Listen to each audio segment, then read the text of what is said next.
La longue dispute diplomatique entre l'Allemagne et la Turquie vient de s'envenimer davantage. Plus tôt cette semaine, le Parlement allemand a approuvé le projet de relocalisation de ses troupes et de ses avions de reconnaissance de la base aérienne d'Incirlik en Turquie vers la Jordanie.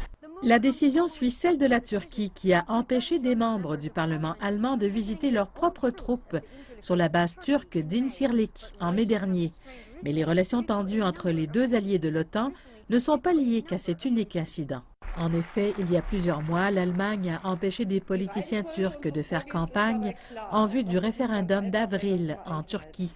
Le président turc, Recep Tayyip Erdogan, en était furieux et il a comparé les officiels allemands à des leaders nazis. Un commentaire qui n'a pas été bien accueilli par Berlin. Puis est arrivée la décision de l'Allemagne d'accorder l'asile politique à des Turcs soupçonnés d'avoir fomenté un coup d'État, ce qui, selon Ankara, était inacceptable.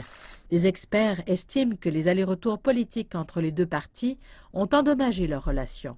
Je crois que les deux pays ont commencé à avoir un problème de confiance et que la riposte du gouvernement turc avec l'affaire de la base d'Incirlik l'a aggravé et a poussé les politiciens allemands à réagir.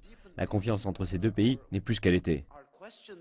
Mais les deux pays sont des alliés de longue date et ont coopéré ensemble par le passé.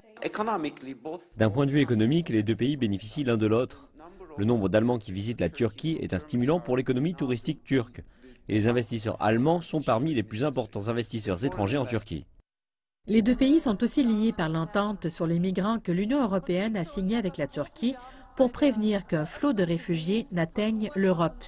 Même si les responsables allemands disent que la relocalisation des troupes d'Incirlik était nécessaire, ce que la ministre allemande de la Défense a confirmé, la décision sera coûteuse.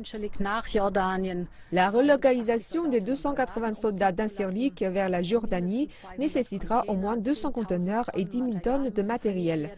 Nous devrons suspendre nos missions aériennes de reconnaissance dans notre combat contre l'État islamique.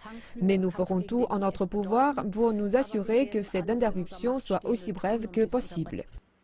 Pour l'instant, les deux parties ne reculent pas et la tension risque de continuer à monter.